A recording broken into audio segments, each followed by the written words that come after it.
দর্শক, কিছু সময় আগেই বলেছিলাম যে একটি শিশুকে ধর্ষণ শেষে হত্যা করা হয়েছে, হত্যা করে বস্তার মধ্যে আটকে রাখা হয়েছে। এখন আমরা দেখতে পাচ্ছি যে সেই যে যার বিরুদ্ধে এই ধর্ষণের অভিযোগ উঠেছিল তার লাশ হয়তো বা পড়ে আছে। সেটি জনতা নিজের হাতেই তার বিচার করে দিল। জনতা, স্থানীয়রা তারা এই ধর্ষণের নৃশংসতা এটা কিন্তু সহ্য করতে পারেনি স্থানীয় মানুষ। শত শত মানুষ তাকে মেরে থেতলে দিয়েছে একেবারে। এবং আমরা যারা দেখেছি যে ভেতরে কি অবস্থা, ওর এখন বেঁচে আছে? না না, এখন বেঁচে নাই।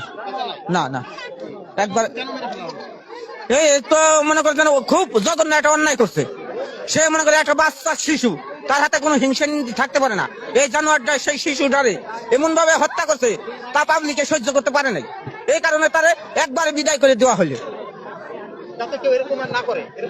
এরকম যাতে আর কেউ না করে, সেই কাজটা করে দেওয়া হইলো। ওরে খুবই অন্যায় করছে। হ্যাঁ, খুব অন্যায় করছে। অন্যায় করছে তো সাদা পাইলো, যে অন্যায় করছে এই অন্যায় সে সাদা বলে যাতে করে দেবে মারা ধরা হইলো, যাতে এরকম যাতে কেউ না করে, ওর দেয়া সবাই যাতে হেদায়ত হয়ে যায়। হ্যাঁ, এরকম মালিক এরকম শাস্তি হবে।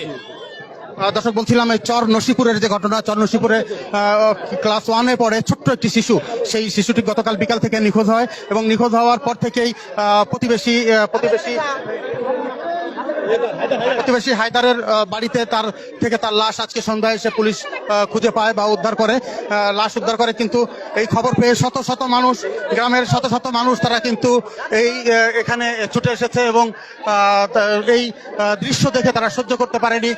তারা ঘর ভেঙে তারা এই ঘরের মধ্যে প্রবেশ করে এবং যার বিরুদ্ধে এই ধর্ষণ এবং হত্যার অভিযোগ উঠেছিল তাকে নিজের হাতেই স্থানীয় জনতা বেধড়ক পিটিয়েছে এবং বলা হচ্ছে যে সে এরই মধ্যে মারা গেছে, সেটি জনতা বলছে। এবং বলছেন যে এটি আসলে তারা ক্ষুব্ধ হয়ে আসলে এই বিচারের যে মব জাস্টিস বা যাই বলি, এই ঘটনাটি ঘটিয়েছে, যাতে কেউ এর ধরনের ঘটনা আর কখনো না ঘটায়, কেউ যাতে এমন ঘটনা আর কখনো না ঘটায়, তাই দৃষ্টান্তমূলক শাস্তি তারা দিয়েছে, এটি দাবি করছেন।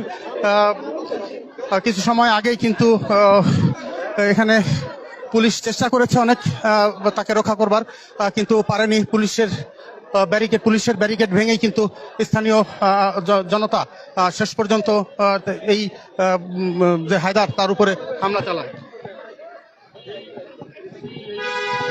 গাছ বাড়ি তুলে দিয়ে পাশে তুলে দিয়ে ঘাটে এপাশে আরো শুভে তন্ন করে খুঁজছি, তাও পাই নাই। তারপরে পুলিশ আসার পর তারপরে অনুযায়ী তাদের সহযোগিতায় ইনশাল্লাহ সন্দেহ। আমি তাই বললাম যে আমার মনে একটু সন্দেহ লাগে, একটু কথা মোটামুটি উনাদের। তাকে কেন সন্দেহ করলেন আপনারা? তার সন্দেহ করলে সে খালি পিছিয়ে থাকে আর খালি 5 হাত দিয়ে পিছিয়ে থাকে, কোন কথা বলে না। উনি কি আগে আসবেন? উনি আমার দাদা, উনি আসলে আগে না, যে আসলে মেয়েটা গেল কোথায়, ও তা না ও খালি পিছনে থাকে, খালি পিছনে থাকে। মেয়েটা আপনার কি হয়? আমার মেয়ে। আপনার মেয়ে? হ্যাঁ।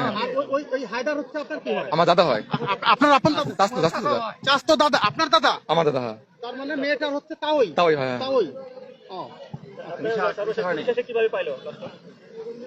পুলিশ আসে, তারপরে ঘরের ভিতরে খুঁজতে বস্তার ভিতরে পাই গেছে।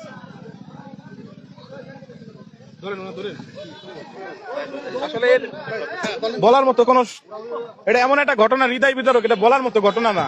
কারণ এই মানুষটা আসলে ছিল পরিবার ছাড়া একটা সময়।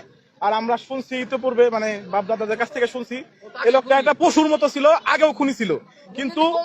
কিন্তু ওনারে দিয়ে আমরা বিন্দু মাত্র সন্দেহ করি না। কেন? ছোট একটা বাচ্চা মানুষের সাথে মিশে থাকে, মানুষের তো পরিবর্তন হয়।